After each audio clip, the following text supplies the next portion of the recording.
Buen día para todos. Entonces, en esta sesión nosotros vamos a tratar con la segunda parte de las secreciones del tracto gastrointestinal.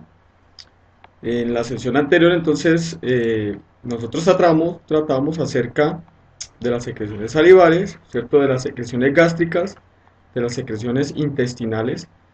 Básicamente, a excepción de las secreciones salivales, tratamos cuáles eran esas secreciones a lo largo del tubo digestivo, de esa mucosa del tubo digestivo. En este caso vamos a tratar las secreciones pancreáticas y posteriormente las secreciones biliares. Entonces ya hemos hablado de que esa función secretora en el sistema digestivo pues involucra una gran cantidad de sustancias como electrolitos, simógenos, enzimas, ácido bicarbonato de moco y que pueden ser activados por diferentes hormonas, por el sistema nervioso de función paracrina y pues digamos las diferentes partes en el sistema digestivo pues realizaban secreciones de diferentes cantidades digamos de soluciones allí. Entonces entrando en materia con las secreciones pancreáticas, nosotros tenemos que digamos la organización estructural de, del páncreas como digamos glándula exocrina es muy similar a la que se presenta en las glándulas salivales. Y vamos a observar aquí unos acinos, ¿cierto? Unas células acinales formando unos acinos que van a realizar unas secreciones primarias que posteriormente van a ir hacia unos conductos intercalares y posteriormente hasta un conducto intralobular, ¿sí? Entonces, esa secreción pancreática, una vez fluyendo por estos conductos, entonces puede ser modificado por las células ductales, como vamos a ver posteriormente. Y nosotros entonces vamos a tener que en el acino pancreático básicamente se dan dos tipos de secreciones, ¿sí? Entonces esas secreciones pues se dan en respuesta digamos a diferentes tipos de estímulos, principalmente digamos el estímulo principal en este caso va a ser acetilcolina, acá en un receptor muscarínico que desencadena una cascada metabólica, ¿cierto? Vamos digamos, a observar que aquí en este caso se activa una proteinquinasa, en este caso una proteinquinasa C. Vamos a observar que en este caso la colecistoquinina, que es una hormona, la secretina y el péptido intestinal vasoactivo pueden también activar las secreciones pancreáticas, principalmente en cuanto a las secreciones proteicas. Digamos, estas secreciones proteicas pues vienen a ser los simógenos y las enzimas propiamente activas, ¿sí? Obviamente un mediador bastante importante aquí en este proceso de secreción pancreática pues va a ser el calcio, es el segundo mensajero más importante, mediando todos estos procesos. También sabemos que el calcio es importante aquí en el proceso de fusión vesicular. Entonces, digamos que en general estas son las cascadas que por una parte pueden estar mediadas por fosfolipasa C, por otra parte pueden estar mediadas por adenilato ciclasa, entonces vamos a tener digamos, el calcio como un segundo mensajero muy importante, pero también vamos a tener la AMP cíclico allí involucrado. Una cuestión que se debe tener en cuenta, se debe tener muy en cuenta, es que esas células acinales no realizan secreción de bicarbonato, ¿sí? Allí no se realiza secreción de bicarbonato. Esa secreción de bicarbonato se va a dar sobre todo en las células ductales. Además de esas secreciones proteicas que se realizan allí en esas células acinales, también vamos a tener secreciones acuosas, ¿sí? Digamos que esas secreciones acuosas en general son isotónicas respecto al, digamos, fluido que está en el intersticio, y esto va a permitir una, digamos, una función muy importante que es la hidratación de esas secreciones proteicas que realizan esas mismas células acinales pancreáticas. ¿Eso a través de qué se da? Entonces, esto se da a través de un canal de cloruro, eso es un regulador transmembrana de fibrosis cística, aquí puede estar, ¿sí? Y obviamente todo esto va a estar, digamos, energizado inicialmente por la bomba de sodio-potasio que genera un gradiente, eh, digamos, de sodio a la célula, de potasio, ¿sí? Vamos a observar entonces que ese gradiente que está generado allí se aprovecha para entrar por esta parte del cloruro, que finalmente entonces va de una u otra forma a ser secretado hacia la luz del acino.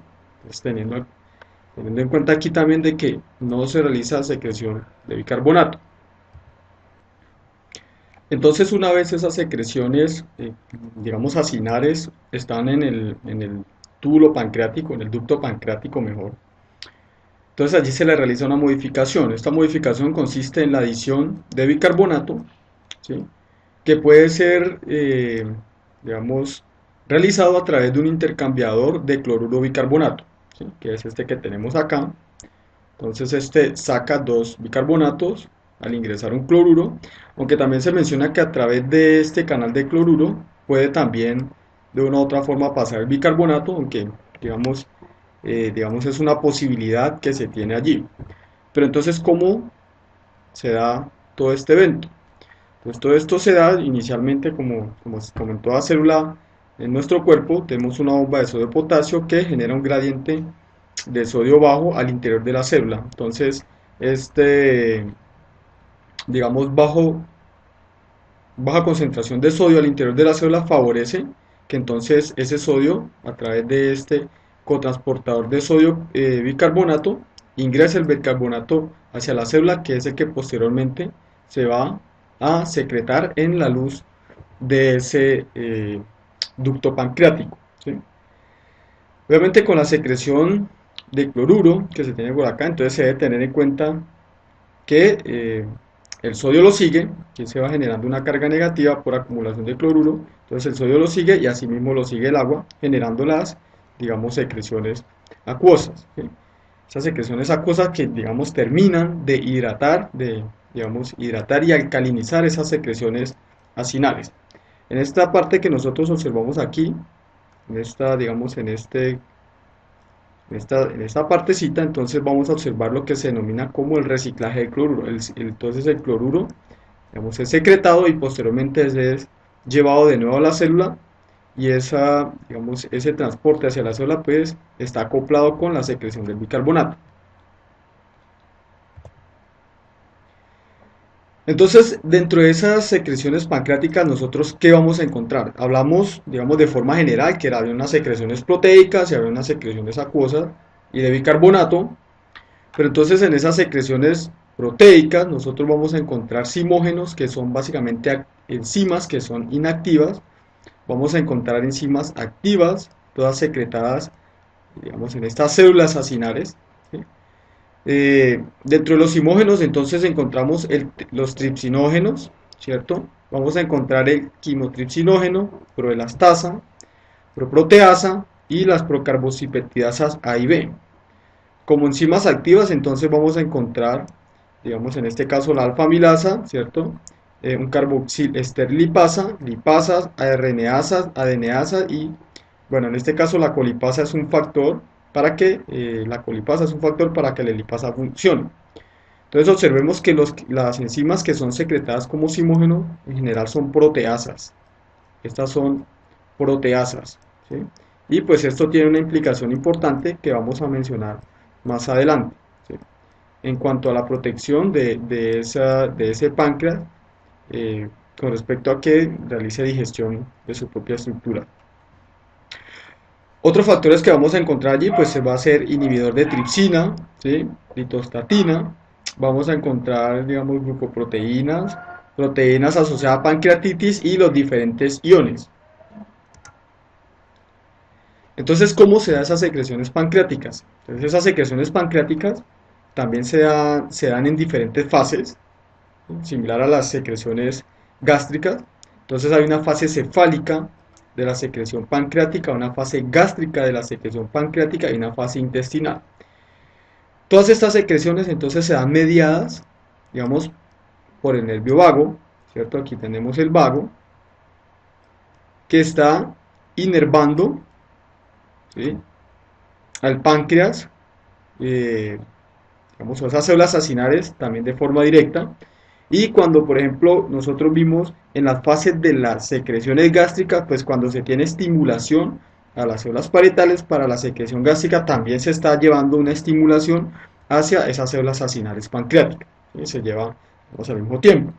Entonces, de forma similar, en la fase cefálica, por alguno de los órganos de los sentidos, masticación, y por esas vías vagales, pues entonces se estimulan esas células acinares, y no solo las células acinares, sino también, no solo las células acinares, sino también las células del ducto pancreático, ¿sí? Van a estar estimuladas por ese nervio vago, ¿sí?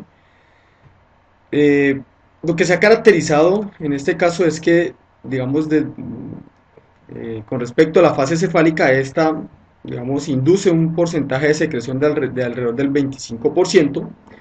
Vamos a observar también que la fase gástrica también tiene un efecto allí, que es cuando se da esa distensión a nivel del estómago y se da, por ejemplo, ese reflejo vagovagal. Entonces también va a haber estimulación, ¿sí?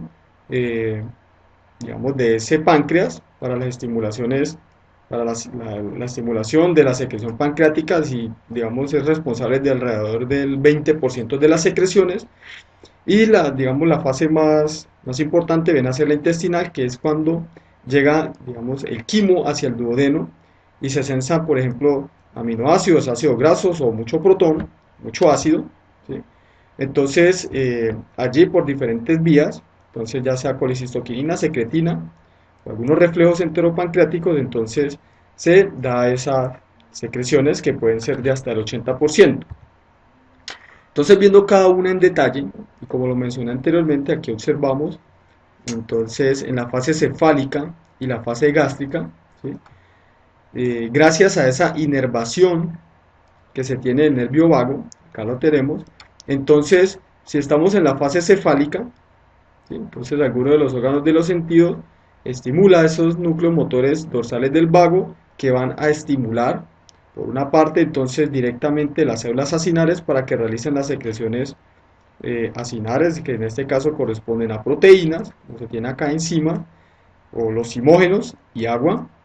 Y por otra parte también se tiene que estimular a la célula G para que libere gastrina, aunque no se tiene, digamos, muy bien determinado cómo es esta vía de estimulación de estas células acinares que cuentan con receptores para, digamos, SK2, que es el receptor para gastrina. Además de esto, vamos a observar de que hay también una estimulación a través de ese nervio vago, hay unas inervaciones que se realizan hacia las células del ducto pancreático. Entonces estas célulitas pues van a responder secretando entonces el bicarbonato, ¿sí? Y esto sucede cuando el estímulo es a través de alguno de los órganos de los sentidos. Cuando el alimento llega hacia el estómago, pues por vía vagovagal, por ejemplo, ¿sí? Digamos en la fase gástrica, entonces pues se va a estimular también, digamos, estas eferencias vagales que va a estimular las mismas células, conllevando un resultado similar. Cuando nosotros vamos a hablar entonces de la secreción en la fase pancreática, digamos en la fase intestinal, entonces en este caso sí debemos tener en cuenta de que muchos de esos, digamos, de esos productos de digestión que pasan del estómago al duodeno, pues van a entrar en contacto con muchas células, digamos, enteroendocrinas que pueden sensar ese contenido. Por ejemplo, entonces vamos a tener las células I, que son estas que están acá, en respuesta a ese contenido luminal en el duodeno, ¿sí? Entonces van a liberar colecistoquina que estimula las aferencias, ¿sí? Que van hacia el cerebro, y de allí pues entonces se da una respuesta a través del nervio vago que estimula entonces las células ductales pancreáticas y las células acinares para que realizan de hecho secreciones aún más abundantes. Vamos a observar también que hay otras células enteroendocrinas acá como las células S, entonces que cuando digamos sensan ese quimo que está llegando al duodeno muy ácido, entonces liberan secretina para que se aumenten entonces estas secreciones de bicarbonato y se neutralice ese ácido en la luz de ese duodeno. Pero entonces, ¿cómo es, digamos, esa función de esas proteínas? ¿Cómo ellas llegan a ser activas? Esas enzimas, esos zimógenos más bien que hemos mencionado anteriormente. Entonces, como lo mencionamos anteriormente, básicamente las proteasas son secretadas en forma de zimógeno, entonces ellas requieren unos mecanismos para activarse. Entonces, digamos que la forma de activación involucra una enteroquinasa, que es una enzima expresada en la membrana plasmática de los enterocitos que están desde el duodeno hasta el yeyuno, ¿sí? Entonces esta enteroquinasa lo que hace es activar el tripsinógeno en tripsina, que es la forma activa de esa enzima. Eso es básicamente una endopeptidasa. Entonces esta tripsina lo que va a realizar es básicamente la activación del quimotripsinógeno en quimotripsina, las procarbocipeptidasas A y B en carboxipeptidasas y proelastasa en la elastasa, entonces conllevando a, digamos, la activación de esas enzimas y la posterior, digamos, digestión de los diferentes oligopéptidos que llegan al duodeno procedentes del estómago. Entonces, relacionado con, digamos, con esos simógenos, entonces, obviamente, ¿qué sucedería si esas enzimas estuvieran en su forma activas almacenadas en esas vesículas de las células acinares? Pues podría ser muy riesgoso, digamos, de que alguna de esas enzimas comience a hacer autodigestión de todas esas proteínas. Entonces, por eso, uno de los mecanismos es el almacenamiento de esas enzimas en forma de simógeno, sobre todo las proteasas, que ya vimos que por ejemplo, la alfamilasa es una enzima activa, la lipasa se secreta como enzima activa, ¿sí? Vamos a observar que, entonces, bueno, aquí se almacenan en gránulos de simógeno, entonces esto limita la interacción de esas proteínas secretoras con, digamos, con otros compartimentos celulares, se tienen solamente algunos gránulos de simógeno, hay inhibidores de proteasas en este gránulo de simógeno por si alguna se activa de forma prematura, también se tiene que hay condensación de esas proteínas secretoras con pH bajo, cuando es ácido, o sea, ellas requieren un ambiente básicamente alcalino para su función. Entonces esta forma de protección es otra forma de protección y hay unas proteasas que son no digestivas que lo que hace es degradar enzimas que se han activado. Entonces todo esto conlleva a la protección del páncreas, digamos, de una posible autodigestión por esas eh, enzimas que potencialmente podrían estar deteriorando. Entonces ahora pasamos a las secreciones biliares, ¿sí? Entonces, en estas secreciones biliares, nosotros tenemos que el hígado se organiza, ¿sí? Tiene una organización particular. Vamos a encontrar aquí los hepatocitos, ¿sí? Los hepatocitos entonces tienen básicamente una irrigación bastante característica, que es que a él llega sangre a través de una vena porta, ¿sí? Y llega sangre a través de la arteria hepática y posteriormente pues la sangre como retorna a la circulación por la vena hepática y los hepatocitos entonces a partir de esa sangre que llega, ¿sí? eh, forman, digamos, lo que se conoce como las secreciones biliares. Entonces, esas secreciones biliares se realizan hacia unos canales llamados los canalículos, ¿sí? Y esos canalículos entonces comienzan a fusionarse formando unos conductillos, posteriormente un conducto biliar y pues finalmente, digamos, esos conductos biliares se van uniendo entre sí formando el conducto hepático izquierdo, el derecho, luego un conducto hepático común que se relaciona, digamos en este caso con el conducto cístico, que está, digamos, unido a la vesícula biliar y también al conducto colédoco, ¿sí? Que es, digamos, el conducto por donde se va a enviar esa secreción biliar hacia el duodeno. En esta parte, entonces observamos la unión del conducto pancreático con el conducto colédoco, y aquí vamos a encontrar entonces lo que se conoce como la ampolla de Bader y el esfínter de Oddi, ¿sí? Que es donde se controla esas secreciones, digamos, tanto pancreáticas como biliares. Entonces, ¿qué tenemos acá? Entonces, en este caso vamos a tener los hepatocitos, y vamos a tener aquí un lóbulo pancreático, los hepatocitos, entonces, digamos, del espacio de Dis, ¿sí? Entonces se toman las diferentes sustancias, el hepatocito las procesa y realiza sus secreciones, enviándolo hacia, digamos, esos conductos, los dúctulos o conductos perilobulares. Entonces, pues bueno, básicamente esta gráfica es la misma que la anterior. Aquí vemos los hepatocitos en el lóbulo hepático. Entonces, el hepatocito realiza la secreción, ¿cierto? Digamos, en los canalículos, y esa secreción viaja a través de estos ductos, donde puede ser modificado por esas células ductales. Entonces, ¿cómo se da la captación, el procesamiento, ¿sí? Y el proceso de secreción por los hepatocitos? Entonces, dentro de todo este proceso, nosotros debemos tener en cuenta de que los hepatocitos, entonces, mm, digamos, tienen una membrana apical que está relacionada con lo que se denomina el espacio de Dice, ¿sí? Que en este caso, entonces, el espacio de Dice contiene un líquido intersticial. Entonces, lo que estoy señalando aquí sería la membrana vasolateral. La membrana que está, digamos, orientada o que está relacionada con el canalículo sería la membrana apical. Esto es membrana apical. Esa que tendríamos aquí, entonces, sería otra vez membrana vasolateral. Está acá. Esto sería membrana apical y otra vez membrana vasolateral y membrana apical. Vamos a observar que gran parte de los productos que van a llegar hacia la célula, entonces es a través de las sinusoides, ¿sí? Que hay allí, que proviene pues obviamente de sangre que llega a través de la arteria hepática y sangre que proviene de la vena porta, que digamos transporta sustancias provenientes desde el intestino grueso, intestino delgado, desde el mismo páncreas. Entonces estas sustancias son exportadas inicialmente hacia el espacio de Dice y posteriormente son llevadas al interior de la célula. Entonces hay un proceso de transporte allí.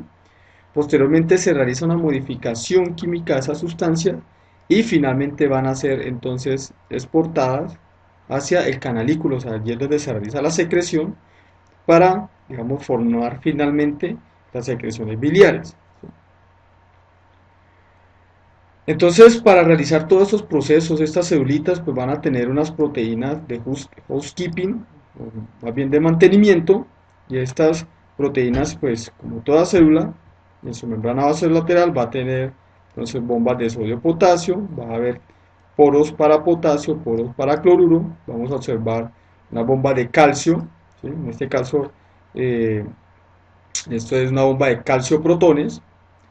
Vamos a observar también que este tipo de hepatocitos posee entonces transportadores de glucosa 2.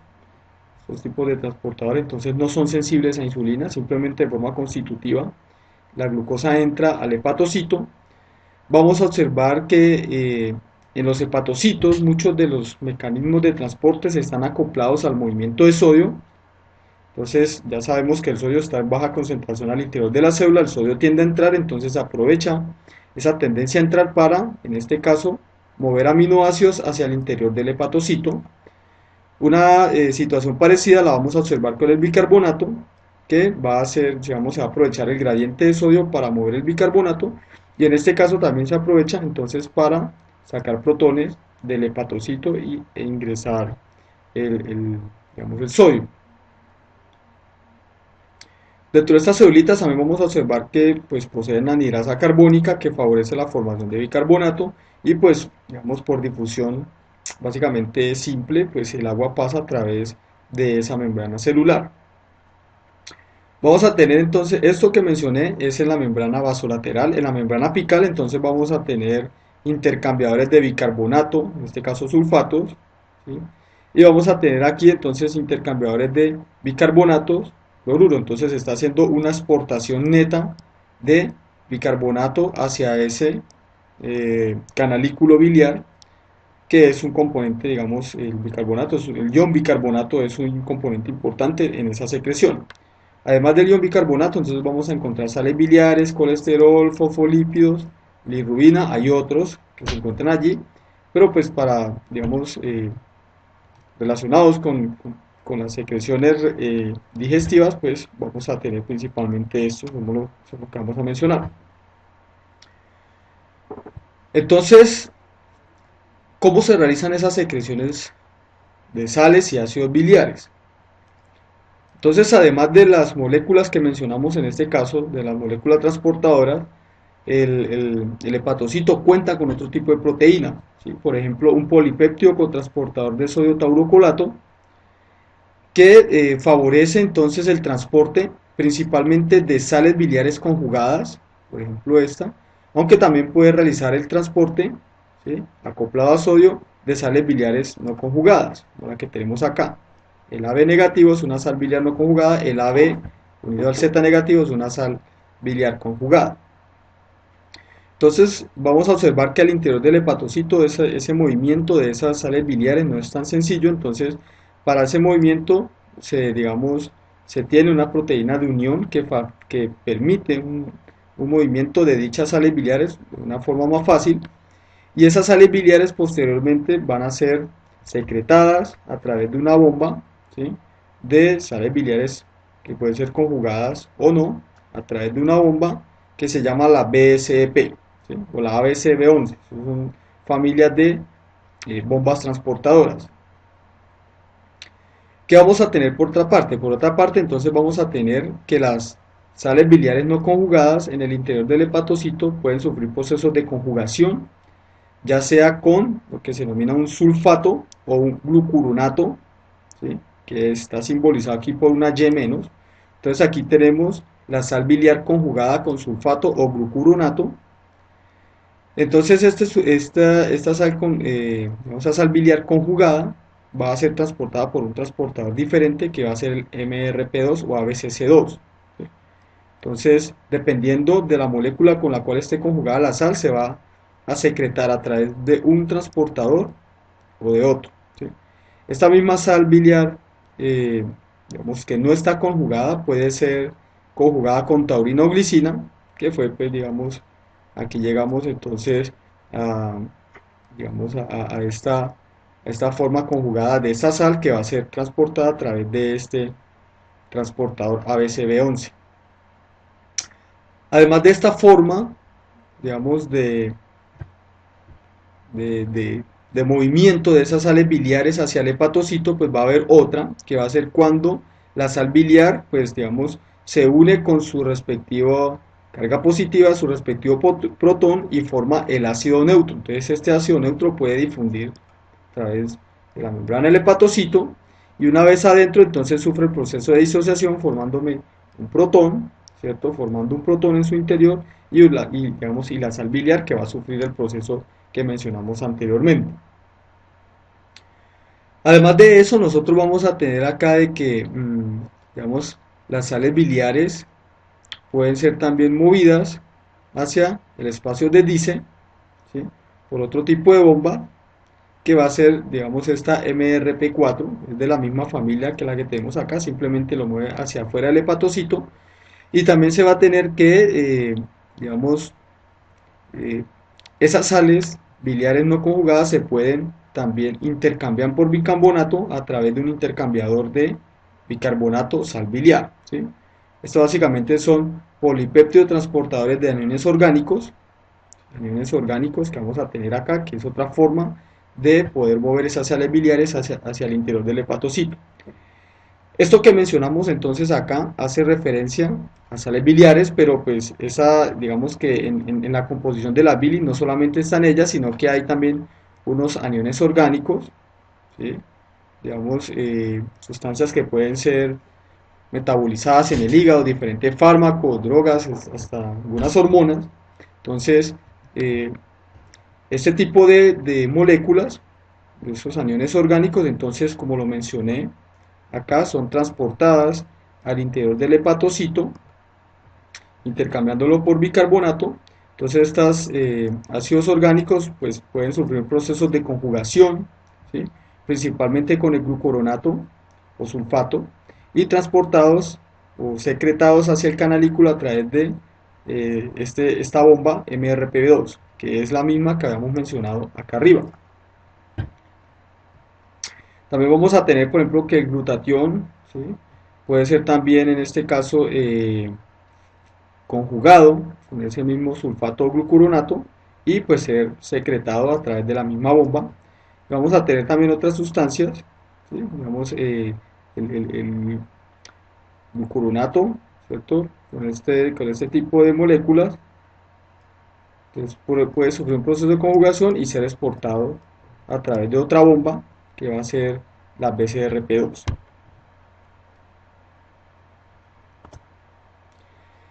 Entonces, ¿qué sucede con esa síntesis de esos ácidos biliares? Entonces, en la síntesis de los ácidos biliares, nosotros vamos a tener que esos ácidos se generan a partir inicialmente del colesterol, ¿sí? Entonces, esto es una serie de, digamos, diversos pasos allí, alrededor de 14 pasos en el proceso metabólico o de metabolismo de ese colesterol para llegar a formar los ácidos biliares primarios, que en este caso sería el ácido cólico y el ácido quenodesoxicólico, ¿sí? ¿Qué sucede? Cuando estos ácidos biliares, estos se denominan ácidos biliares primarios, son secretados, entonces, para formar la bilis, entonces ellos pues pasan por todo el tracto, en este caso del intestino delgado, pueden pasar al intestino grueso, y en el intestino grueso entonces se produce una deshidroxilación, ¿sí? Digamos, mediado por bacterias, y me pueden formar entonces unas sales biliares con, secundarias, que son el ácido desoxicólico y el ácido litocólico, ¿sí? Esas son las sales biliares secundarias, y pues todas estas son susceptibles simplemente de conjugación, puede ser con la glicina, con la taurina, ¿sí? Ya observamos también que puede ser con el sulfato glucuronato, dependiendo de qué molécula estemos hablando. Entonces, entrando a mirar la composición de la bilis, vamos a observar que la bilis tiene una composición acuosa, pues en ella hay agua, ¿sí? Vamos a observar que ahí hay disuelto sodio, ¿no? Pues vamos a tener sodio disuelto, hay potasio, hay calcio, hay cloruro, hay bicarbonato, ¿sí? Va a contener, digamos, un fósforo total, pues en fosfatos, ácidos biliares, ácidos grasos, bilirrubina, fosfolípidos, colesterol y algunas proteínas. Y vamos a tener en cuenta acá que esa composición de la bilis es diferente cuando se secreta, ¿sí?, al canalículo, y digamos puede ser cambiada su composición cuando está almacenada en la vesícula biliar, ¿sí? ¿Eso por qué? Porque en la vesícula biliar básicamente se realiza un proceso de concentración de los ácidos y las sales biliares. En general se tiene que esa bilis pues es un fluido isoosmótico, ¿sí?, a pesar de su composición tan particular.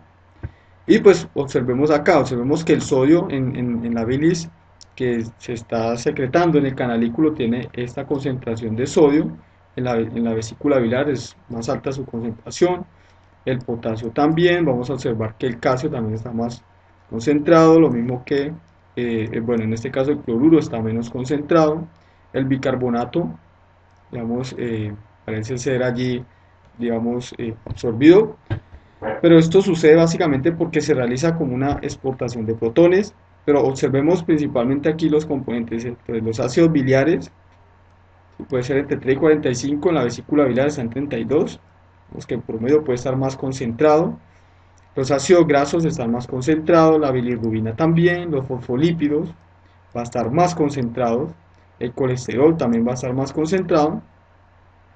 Entonces, esa vesícula biliar funciona como un sitio de almacenamiento, como ahora vamos a ver, y esto que tenemos acá entonces es básicamente, digamos, un resumen de lo que está sucediendo en esos hepatocitos. Entonces, en los hepatocitos, a partir del colesterol, se producen las sales biliares primarias, que pueden ser conjugadas con taurina o glicina, ¿sí?, y estas son secretadas entonces al canalículo. A ese canalículo también puede ser secretado el colesterol, que es un componente importante allí. Cuando, digamos, se reciclan esas sales biliares que vamos a mencionar ahora, que provienen desde la circulación enterohepática, ¿sí?, esas sales biliares pueden ser transformadas en sales biliares secundarias, las primarias pueden ser transformadas en secundarias debido a las bacterias que pueden sufrir los mismos procesos de conjugación.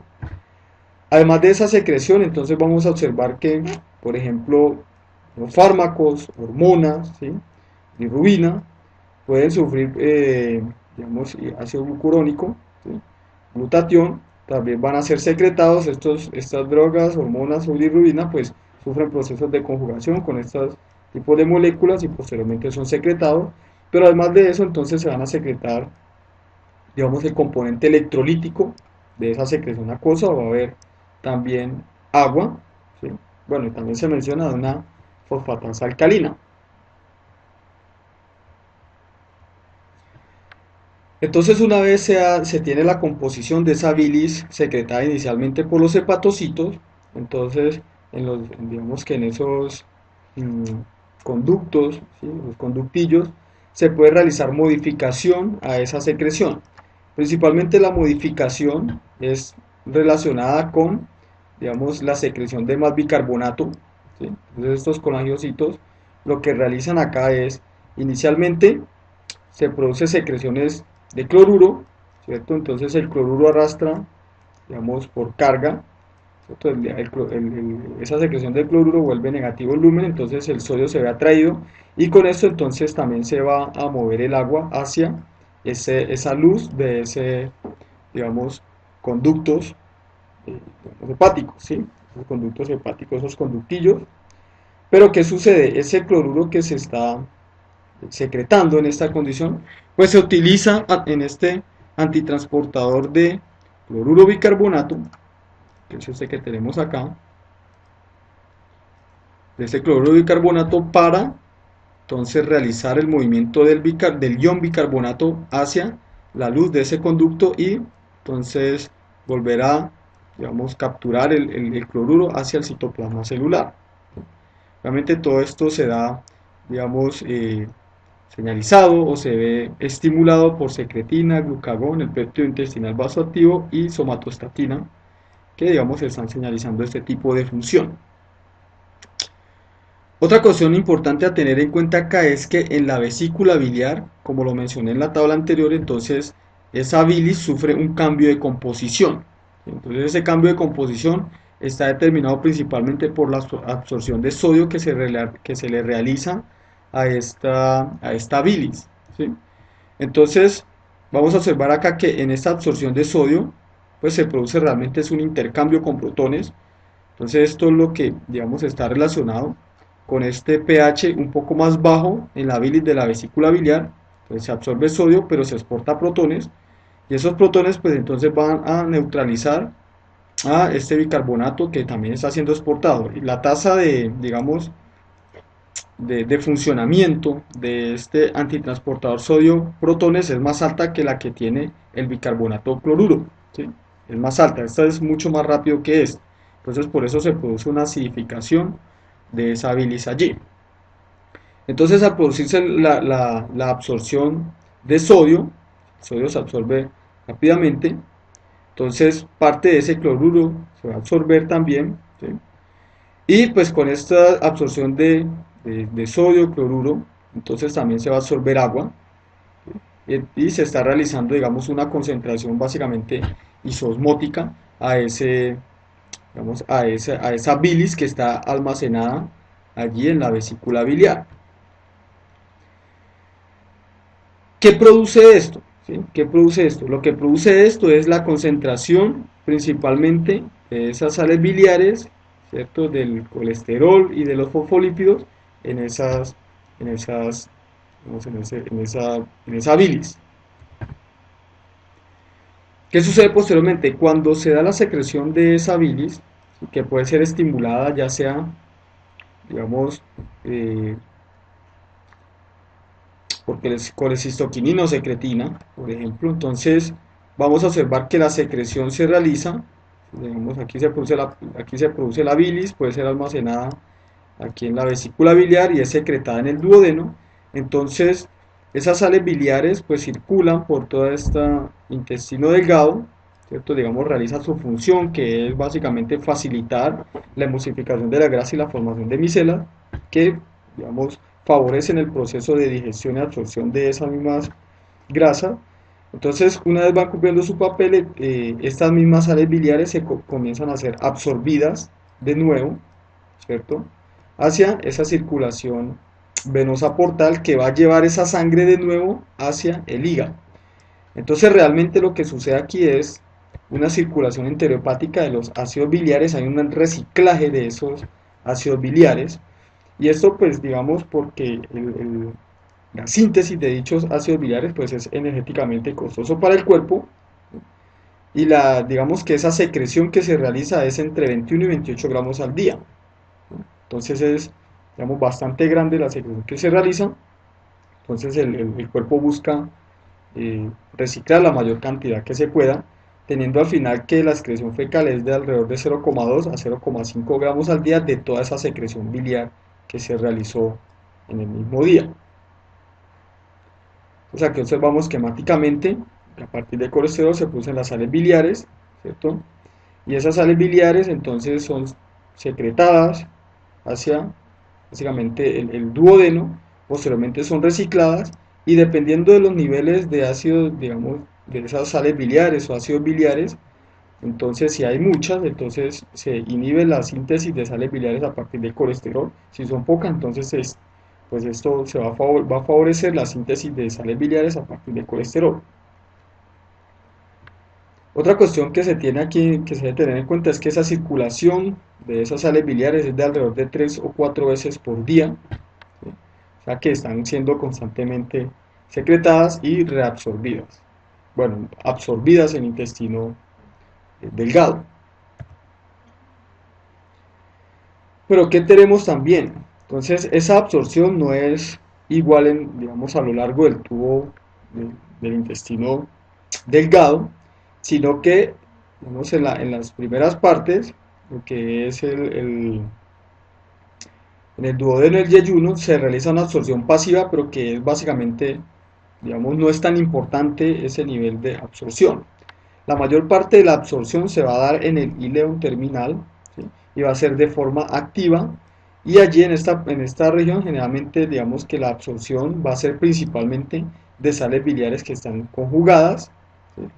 A través de, digamos en este caso, mediado por sodio, o sea, se requiere sodio para realizar esa absorción de esa sal biliar conjugada, que posteriormente va a ser exportada hacia el espacio intersticial y, digamos, absorbida o transportada de nuevo por la sangre portal hacia el hígado, ¿sí? Entonces aquí van a estar involucrados, entonces digamos, transportador de ácidos biliares, ¿cierto? Con sodio, favorece entonces esa absorción en este ileum terminal.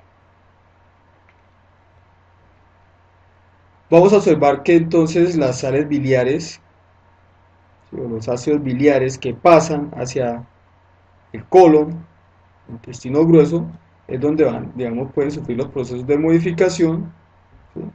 Bueno, básicamente es esto que tenemos acá. Esas bacterias del ileum terminal y colon, entonces me forman las sales biliares o los ácidos biliares secundarios. ¿Cómo se regula estos procesos de secreción de esas secreciones obviamente biliares, valga la redundancia? ¿Cómo se regula estos procesos de secreción de los jugos biliares? ¿Sí? Entonces, básicamente digamos, su secreción puede ser estimulada cuando parte del contenido estomacal llega al duodeno. Entonces hay unas células enteroendocrinas allí que pueden responder a ese contenido luminal secretando, por ejemplo, colecistoquinina, ¿sí? Entonces, cuando se secreta colecistoquinina, esa colecistoquinina estimula la contracción de esa vesícula biliar y la relajación del esfínter de Oddi, favoreciendo entonces la secreción. Y por otra parte también se tiene, por ejemplo, que la secreción de secretina estimula a las células ductales para que realicen unas secreciones básicas o incremente la secreción de bicarbonato en esas, digamos, jugos biliares.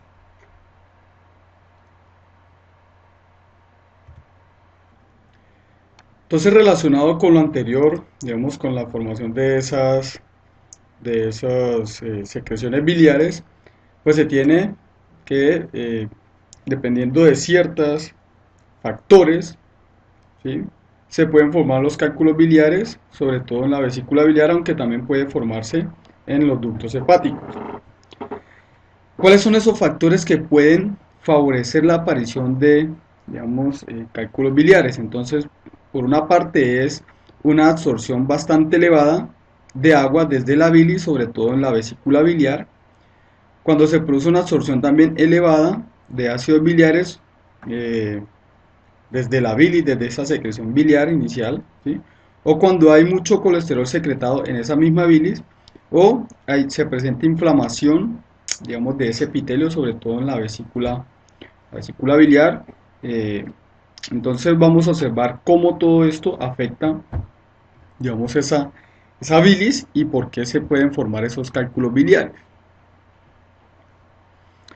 Entonces vamos a tener que las secreciones biliares pues tienen esos tres componentes.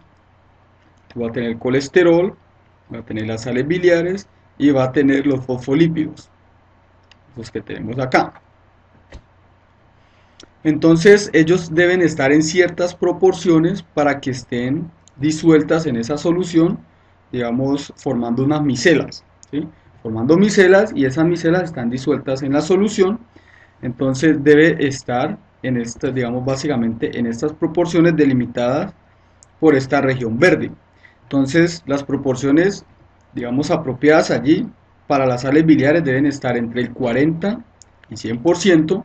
Para el colesterol debe estar entre el 0 y el 10%, supongamos, y para los fosfolípidos debe estar en un 90 a un 100%, ¿sí? Entonces, ¿qué, digamos, qué tenemos acá? Cuando se produce, por ejemplo, una elevación en el nivel de colesterol allí presente, ¿sí? Entonces esto, digamos, puede favorecer una mayor probabilidad de formación de esos cálculos biliares, que se produzcan lo que se conocen como los cristales de colesterol, ¿sí? Ese es uno de los factores. El otro factor es que digamos, la cantidad de sales biliares entonces disminuya por debajo del 40%. Ese es otro factor que puede favorecer entonces, digamos, esa como nucleación o esa formación de cristales de colesterol. Y la otra es cuando entonces la cantidad de lecitina pues comienza a ser menor al 90%, también favorece eso. Entonces se ha descrito un punto, por ejemplo, en el que el colesterol puede ser el 40%, ¿cierto? Vamos a tener aquí que las sales biliares están alrededor del 40%, y podemos tener aquí, por ejemplo, que los fosfolípidos pueden estar alrededor de un 60%, se pueden formar esos cristales de colesterol, que no solamente pues contienen, digamos, el colesterol como tal, sino que en algunos casos se hablan de que pueden haber calcio sulfatos allí presentes en la estructura de esos cálculos biliares.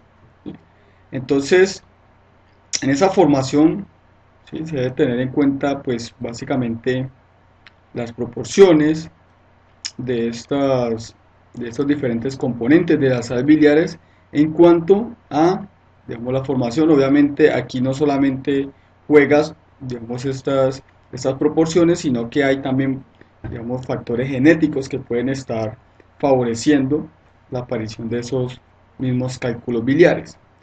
¿Cuál es el problema con los cálculos biliares? Entonces el problema con el cálculo biliar, digamos, cuando se alojan en la vesícula, pues digamos, no hay tanto problema. El problema es si ese cálculo puede salir en un momento dado, ¿sí?, y puede obstruir el conducto. Si obstruye el conducto, ¿sí?, digamos, supongamos en esta región se puede producir una obstrucción en esta región, entonces puede haber un daño, ¿sí?, digamos, las secreciones biliares no se van a dar de forma adecuada y puede haber un daño en el hígado, ¿sí? Por ejemplo, si ya hay demasiada acumulación de esos cálculos biliares, puede comenzar a haber inflamación, daño en ese epitelio. Entonces, pues digamos, uno de los métodos para contrarrestar esto pues es básicamente la extirpación de la vesícula biliar, que se menciona que no tiene efectos secundarios. Pues hay otras opiniones que mencionan que sí puede tener algún efecto, sobre todo en esa, digamos, en la acumulación de esas mismas secreciones biliares. Entonces con esto damos por terminado esta sesión. Muchas gracias por su atención.